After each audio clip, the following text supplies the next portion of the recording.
which is probably his most famous single poem. And that, of course, is the Tyger. You remember I showed you the Tyger that Blake drew, right? I think I saw a footy cat, this little, really very, very unfrightening tiger indeed. Now, how does our speaker begin? Tyger, Tyger, burning bright in the forests of the night. Where are the forests of the night? Halfway between here and Morrow. Maybe, I don't know. No, they don't. Where are they? In the mind. Some of you have heard me say this before, but it's worth saying again, maybe. And that is, if anybody ever asks you where anything is in the poetry of William Blake, what should be your answer? In the mind. If you see that about him, everything will follow. That is his essential point. What is the deepest reality there is? It is the reality of the human imagination. The reality of the human mind. That's where everything is. That's where this tiger is, and that's where the night is. What immortal hand or eye could frame thy fearful symmetry? Or symmetry. In other words, not only is this man looking at a tiger, but he's asking a fundamental question about the tiger. And what is that? Who made it? I don't know why they didn't print The Lamb. They should have done. It's the parallel poem to this one. You remember, if you've read it, or even if you hadn't, you can tell, when the child says, little lamb, who made thee? Dost thou know who made thee? Gave thee food and gave thee, who made you? And he answers, little lamb, I'll tell thee. Little lamb, I'll tell thee. He's asking the same question. Who made the lamb? And now I'll tell you. God made you. He became a little lamb. He became a little child. And everything is wonderful. Everything's beautiful in the garden. Here, instead of seeing nature as a lamb, how does our experienced imagination see nature? Nature is no longer a matter of lambs, it's a matter of tigers. And who made the tiger? What immortal hand or eye could frame thy fearful symmetry? Who made the tiger? He doesn't have an answer, does he? Questions again, but no answer. In what distant deeps or skies burnt the fire of thine eyes? Whoever created the tiger, it was far away and strange and mysterious, wasn't it? In what distant deeps or skies burnt the fire of thine eyes? On what wings dare he aspire? What the hand dare seize the fire? You see what's happening here? He looks at the tiger, is absolutely terrified of the tiger. Horrible beast. And so he starts asking, who made the tiger? What hand made it? What wing helped make it? What eye helped make it? What leg helped make it? The logic is very simple. If nature is full of tigers, and the tigers are horrible, then what must we assume about the force, the being, the God, whoever it is, that created the tiger? He is even more horrible, presumably. A kind of terrible logic there. Now, you will notice that the speaker cannot even conceive of anything divine or anything godlike except in fragments. Why do I say that? What immortal hand? That's just a fragment. Did you ever see that old horror movie about the hand that moves? It's always really old, cheap, 1950 sort of campy ones. But the hand that gets cut off and it takes on a life of its own.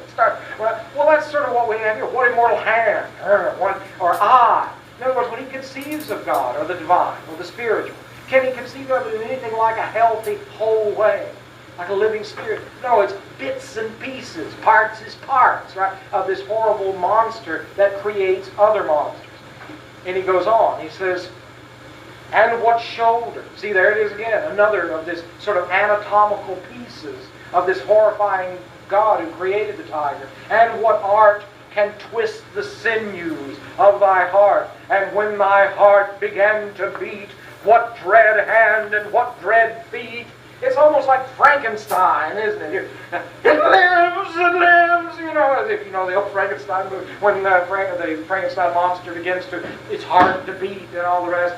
And it is literally terrifying.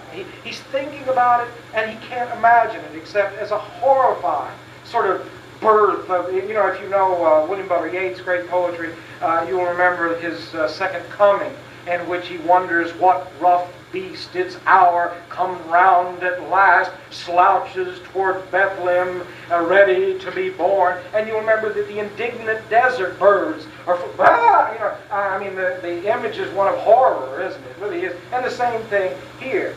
Who made you? Something horrible. What are you? Something horrible. Where did they make you? Somewhere horrible. In essence, this man, I think, is engaged in a kind of imaginative act of scaring himself to death. Now, how does Blake communicate that to his partner? If we look at the plate upon which this poem appears, what do we have? A little, quiet look. How terrible is the tiger? It's even got a smile. It looks like that. And this man, though, can't see that. He sees the tiger of his mind, the tiger of the forest, the dark forest of his mind. And it is a terrifying thing. And if nature is that way, then God must even be more terrible. And how was he created? What the hammer? What the chain? In what furnace was thy brain?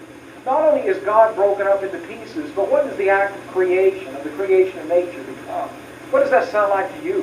What the hammer? What the chain? In what furnace was thy brain? Yeah, nature was created in a factory. Isn't that really what nature is? A kind of hellish machine created in a kind of hellish infernal factory. What the anvil? What dread grasp dare its deadly terrors clasp? Who could have held on to such a creature? Who could have held it long enough to forge it properly? And so forth and so on. And notice, how does every sentence in the poem end? A question. Questions, questions, questions, questions. Is he getting anywhere? Is he answering any of his questions? No. The only place he's getting is deeper and deeper and deeper into the forest of the night. The tiger is terrible to begin with and more terrible by the end of the poem. God at the beginning is terrible and more terrible. And so instead of man and nature and God, that is, man, nature, and the divine all being harmonious and one, which is what you see constantly in the Songs of Innocence, what do we got here? Man cut off from nature and cut off from the divine. Absolutely alienated by his own imagination.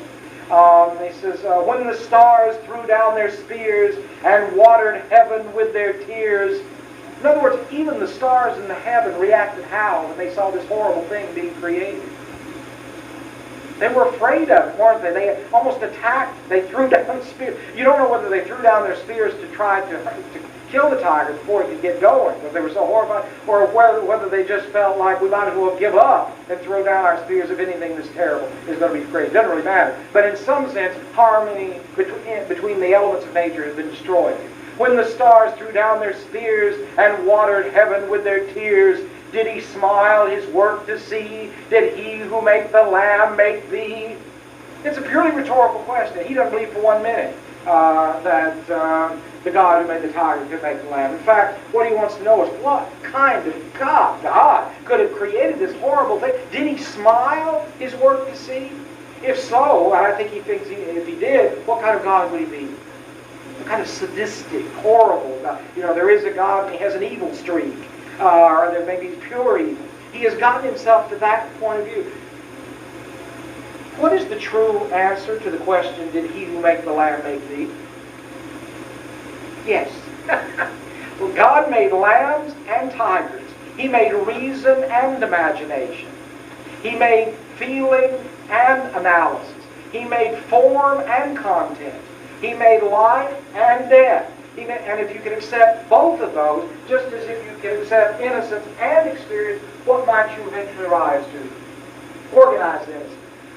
How do you think this guy's doing? No way Jose is he. He is as deep into the forest of the night as he possibly can be. And how do we know? What is the purest sort of expression of that? Look at the last stanza. Tiger, tiger, burning bright in the forests of the night, what immortal hand or eye dare frame thy fearful symmetry? What is the relationship between the last stanza of that poem and the first stanza? Changes one verb, but other than that, it is the same. What is Blake telling us by doing that? And I guarantee you he's telling us something.